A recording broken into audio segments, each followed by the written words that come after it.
Hello students, आइए आज class 12th या 11th या हाई स्कूल किसी भी क्लास के लिए जो है आपको कॉम्प्लेक्स सेंटेंस बताने जा रहे हैं। इसका ट्रांसलेशन कैसे किया जाएगा। मतलब वाक्य जो आते हैं, बड़े बड़े वाक्य आते हैं तो कॉम्प्लेक्स सेंटेंस में होते हैं, कॉम्प्लेक्स या कंपाउंड में, जिसको आप सिंथेसिस में पढ़ चुके हैं, इंटर के कोर्स में आपके हैं। तो कॉम्प्लेक्स सेंटेंस के द्वारा जो है वाक्य कैसे बनाया जाता है उसको ध्यान से देखिए।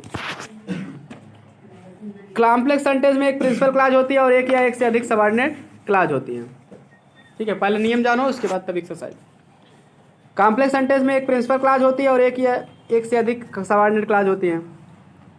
सबऑर्डिनेट क्लॉज 3 प्रकार की होती है: noun clause, adjective clause, adverb clause, जिसको आप सिंथेसिस में पढ़ चुके हैं। क्लियर। तो कॉम्प्लेक्स सेंटेंस को कहते हैं, एक प्रिंसिपल क्लॉज होती है, एक सबऑर्डिनेट क्लॉज। प्रिंसिपल क्लॉज की पहचान क्या? प्रिंसिपल क्लॉज में कोई कंजक्शन नहीं रहता है और जो कंजक्शन से शुरू होती है उसको हम सबऑर्डिनेट क्लॉज कहते हैं। वाक्य में 2 ही क्लॉज होगी, एक कंजक्शन से शुरू होगी, एक बिना कंजक्शन के। जो बिना कंजक्शन के रहेगी उसको हम प्रिंसिपल क्लॉज कहेंगे और जो कंजक्शन से शुरू रहेगी उसको क्या कहेंगे? Subordinate clause. और सबऑर्डिनेट क्लॉज कितने प्रकार की होती है? 3 प्रकार से। पहला है नाउन क्लॉज, दूसरा एडजेक्टिव, तीसरा एडवर्ब। तो आज पहले नाउन क्लॉज आप पढ़िए।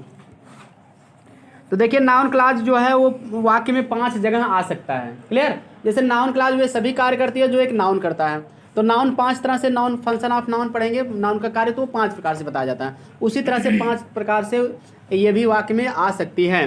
तो नाउन क्लॉज कहाँ कहाँ आ सकती है? देखिए, 5 प्रकार दिया गया है बुक में, आप अच्छे से ध्यान से देखिए। सब्जेक्ट टू ए वर्ब, यानी किसी वर्ब के लिए नाउन क्लॉज सब्जेक्ट का काम कर सकता है। कोई वर्ब है उसका सब्जेक्ट नाउन क्लॉज हो सकता है। देखिए उदाहरण कैसे हो सकता है।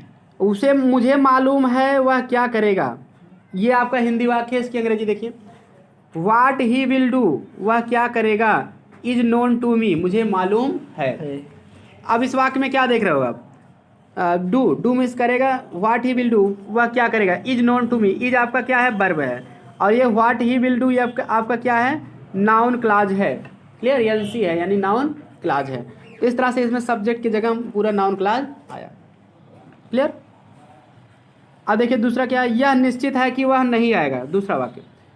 तो देखिए इसका अंग्रेजी क्या बनाया गया है? दैट ही विल नॉट कम, कि वह नहीं आएगा। इज सर्टेन, निश्चित है। इसमें इज आपका क्या है? वर्ब है। उसके बाद that he will not come आपका नाउन क्लॉज है, ये आपका एनसी है। अब आप सोच रहे होंगे तो बड़ा गड़बड़, मतलब वाक्य हमारे समझ में नहीं आ रहा है, क्यों ऐसा बना दिया गया है। इसको आप जो है ऐसे भी लिख सकते हो। आप सोचते होंगे it is certain that he will not कम, सोच रहे हैं ना? सही सोच रहे हैं, लेकिन वो वाक्य गलत है आपका। ग्रामर के नियम से आपका वाक्य वो गलत है। ठीक है, बोल चाल में चाहे जैसे आप बोल दो, लेकिन अब ग्रामर पढ़ रहे हो, ठीक है, तो आपको सिंटैक्स भी आपके कोर्स में है, तो ग्रामेटिकली आपका गलत हो जाएगा वाक्य। कैसे गलत होगा सुनो। नाउन क्लॉज पढ़ाते समय आपको सिंथेसिस में हम एक रूल बताए थे, नाउन क्लॉज से पहले क्यों ये that he will not come is certain ये वाक्य सही है, it is certain that he will not कम गलत है, उसका काट जानो। क्यों सब्जेक्ट ऑफ द वर्ब की जरूरत पड़ती है हमको नाउन क्लॉज में? क्लियर। क्यों उसको हम सब्जेक्ट ही बनाते हैं? उसका कारण ये है कि नाउन क्लॉज से पहले कुछ शब्द हम बता रहे हैं, उसको आप नोट कर सकते हो अगर सिंथेसिस नहीं पढ़े हो तो। इट, दिस, दस, दैट और सो। इट, दिस, दस, दैट और सो, ये 5 शब्द जो है नाउन क्लॉज से पहले नहीं आते हैं। कितने शब्द? 5 शब्द। अगर देखिए, अगर आप ऐसे करोगे it is certain that he will not come, तो that he will not come आपका क्या हो जाएगा? नाउन क्लॉज, और उसके पहले शुरुआत में इट आ जाएगा ना, तो वाक्य गलत हो जाएगा। अब वही वाक्य इट की जगह हम क्या दैट ही विल नॉट कम पूरा उठा के लाके कर देंगे, that he will, it is certain, तो इट की जगह that he will not come, is का सब्जेक्ट भी हो जाएगा और आपके नियम का पालन भी हो जाएगा कि सारे शब्द वही हैं, इट नहीं भी आया। क्लियर। तो इसीलिए इस नियम की हमको पड़ी जरूरत। क्लियर। और दूसरे वाक्य में मुझे मालूम है कि वह नहीं क्या करेगा, व्हाट ही विल, तो अगर ऐसे करो I know what he will, ठीक है, डू, तब भी वही I know what he will do. तो ऐसे तो आप कर सकते हो, क्योंकि इट, दिस, दस, दैट, सो नहीं आ रहा तो कर भी सकते हो, लेकिन उसको सब्जेक्ट ऑफ द वर्ब समझाना था, तो इसलिए what he will do is known to me इस नियम से बना दिया गया। क्लियर। तो it, this, thus, that, so, ये 5 शब्द जो है नहीं आने चाहिए नाउन क्लास से पहले। बाकी आप अगर ये नहीं आ रहे हैं तो आप चाहे जैसे बना दो। क्लियर। अगर ये आएंगे तो वाक्य आपका गलत हो जाएगा, और ये 5 शब्द नहीं आएंगे। ये रूल आपको डिसेंट जनरल इंग्लिश में दिया गया है सिंथेसिस के नाउन क्लॉज वाले चैप्टर में। क्लियर। तो चलिए अब देखते हैं ऑब्जेक्ट ऑफ द वर्ब। ठीक है, ऑब्जेक्ट ऑफ द वर्ब मतलब नाउन क्लास किसी वर्ब का ऑब्जेक्ट भी हो सकता है। कैसे हो सकता है देखिए उदाहरण, मतलब वर्ब के ऑब्जेक्ट की जगह नाउन क्लास पूरा आ सकता है। जैसे नाउन आता है ऑब्जेक्ट की जगह, नाउन क्लास भी आ सकता है। उदाहरण देख तो, उसने कहा कि हरी पास हो गया है, तो इसकी अंग्रेजी ही सेड, उसने कहा क्या कहा, दैट हरी हैड पास, कि हरी पास हो गया। तो क्या प्रश्न करने से ऑब्जेक्ट आता है ना, तो क्या प्रश्न करने से पूरा आपका यहाँ दैट हरी हैड पास पूरा क्लास आ रहा है। तो बिल्कुल सही है, सेड आपका वर्ब है, दैट हरी हैड पास आपका हाँ ऑब्जेक्ट है, वो ऑब्जेक्ट में नाउन क्लास है। दूसरा वाक्य, अगला वाक्य देखते हैं, मैं नहीं जानता हूँ कि वह कहाँ रहता है। तो आई डू नॉट नो, मैं नहीं जानता हूँ वेयर ही लिव्स, कि वह कहाँ, क्या नहीं जानता हूँ कि वह कहाँ रहता है। ये आपका पूरा ऑब्जेक्ट है, वो भी नाउन क्लास है। ऑब्जेक्ट टू ए प्रीपोजिशन देखिए, मतलब नाउन क्लास किसी प्रीपोजिशन का ऑब्जेक्ट हो सकता है। ऑब्जेक्ट टू ए प्रीपोजिशन यानी प्रीपोजिशन के लिए ऑब्जेक्ट भी हो सकता है नाउन क्लास। क्लियर, देखते हैं उदाहरण, जो कुछ मैं कहता हूँ उस पर ध्यान दो, तो इसकी अंग्रेजी होगी पे अटेंशन, माने ध्यान दो। टू माने पर, या टू माने पर भी होता है, पे अटेंशन साथ हमेशा टू ही लगेगा, आन नहीं लगेगा। क्लियर, अटेंड और अटेंशन इन दोनों शब्द के साथ फिक्स प्रीपोजिशन टू लगता है, ये ग्रामर का रूल है, आन नहीं लगेगा। क्लियर, पे अटेंशन टू माने उस पर ध्यान दो, पर कहेंगे यहाँ टू हो जाएगी। व्हाट आई से, जो कुछ मैं कहता हूँ।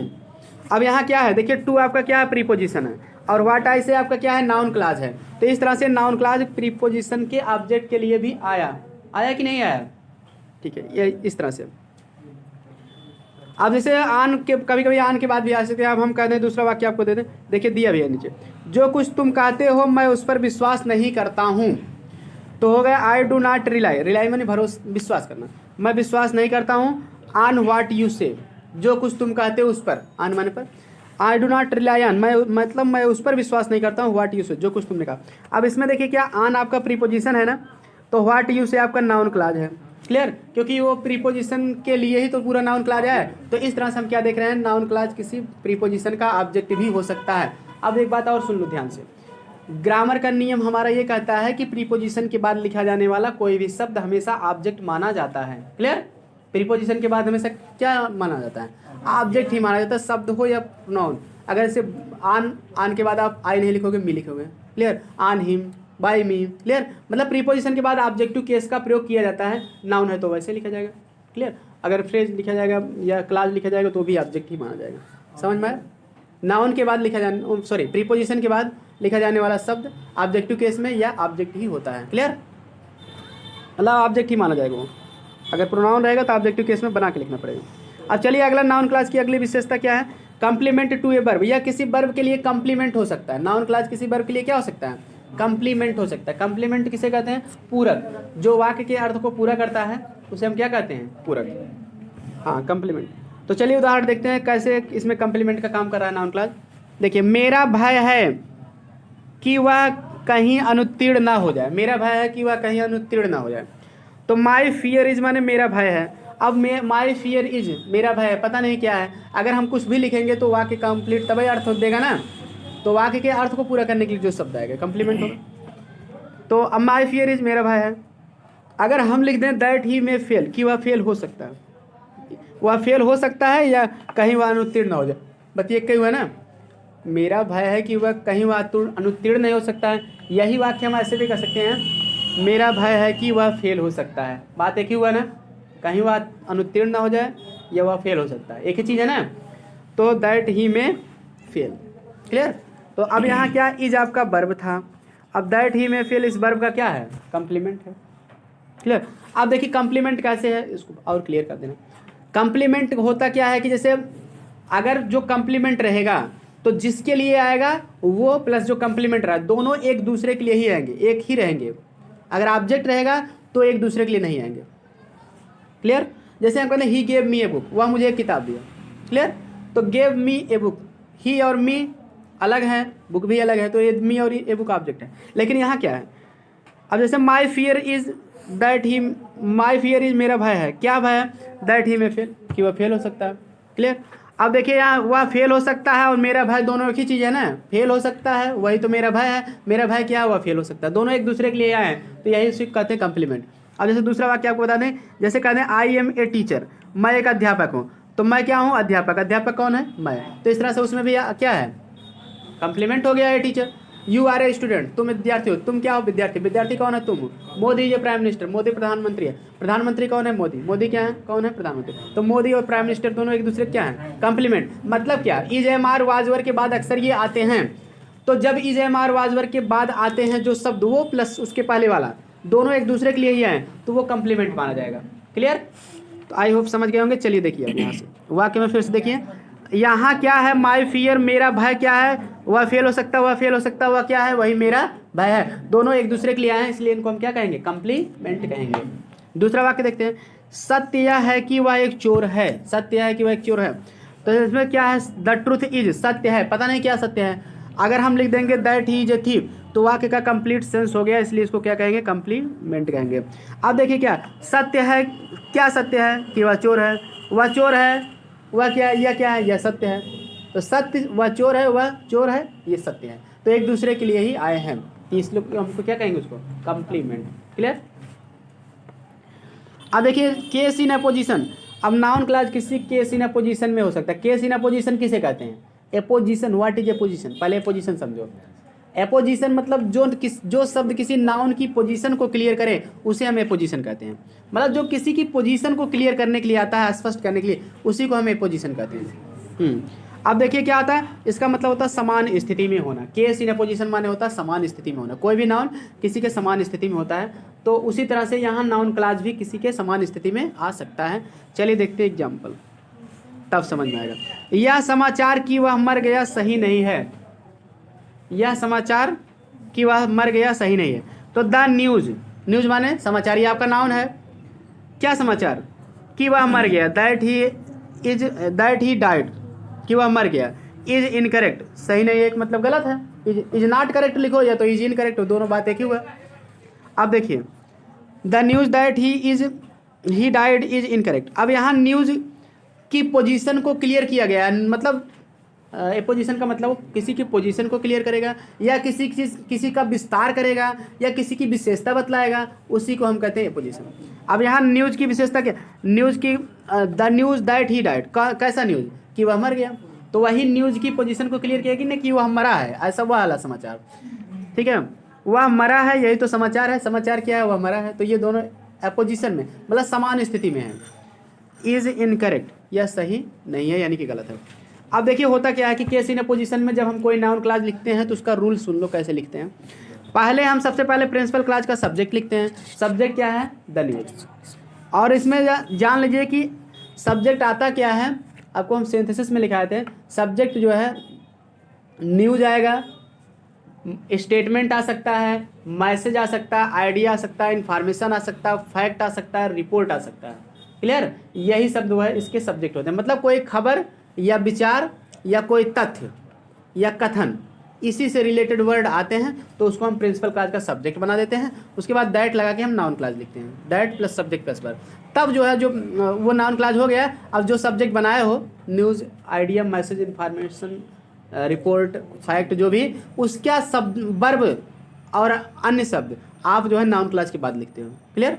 देखिए हिंदी में भी देखिए यही है, यह समाचार कि वह मर गया। The news that he died is incorrect. एक बात आप इसमें और ध्यान दो, इसमें आप हिंदी में देख रहे हो यह समाचार, लेकिन अंग्रेजी में क्या देख रहे हो? The news. अब क्यों आप यह की अंग्रेजी दिस नहीं लिखे? फिर वही नियम आ गया जो अभी बताए थे आपको। आप बताए थे दैट से नाउन क्लास शुरू हो रहा है, दैट के पहले दिस आ नहीं सकता है। This that, this thus, that सो, तो इसलिए आप दिस ना लिख के द लगा दो। क्लियर? क्योंकि दिस भी आपको एक एडजेक्टिव है नाउन से पहले आने वाला, और द भी एडजेक्टिव का ही काम कर देता है, इसलिए द ही लिखा जाएगा। कभी भी जब आप एपोजिशन में रखोगे, ठीक है, नाउन क्लास लिखने बनाने के लिए नाउन के बाद, तो जिस नाउन के बाद नाउन क्लास लिखोगे उसके पहले केवल आप द लगाओ, यह आए या ना आए। क्लियर? हिंदी में अक्सर यह आ जाएगा, लेकिन आप मत लिखो। तो the news that he died is incorrect. Clear? अब देखिए इज जो है न्यूज़ का वर्ब है और इनकरेक्ट, इसमें दिस न्यूज़ इज इनकरेक्ट, ये आपका प्रिंसिपल क्लास है। दैट ही डाइड आपका नाउन क्लास है, यानी कि सबऑर्डिनेट क्लास। क्लियर?